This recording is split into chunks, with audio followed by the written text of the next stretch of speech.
দেখেছি আয়না, সবার আগে আমি দেখি তোকে, দেখি কেমন খোপা বেঁধেছিস তুই, কেমন কাজল দিলি কালো চোখে।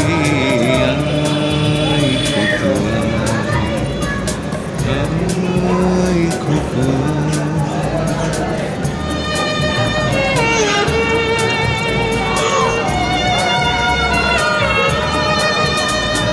ছেলেবেলার দিন ফেলে এসে সবাই আমার মতো বড় হয়ে যায়।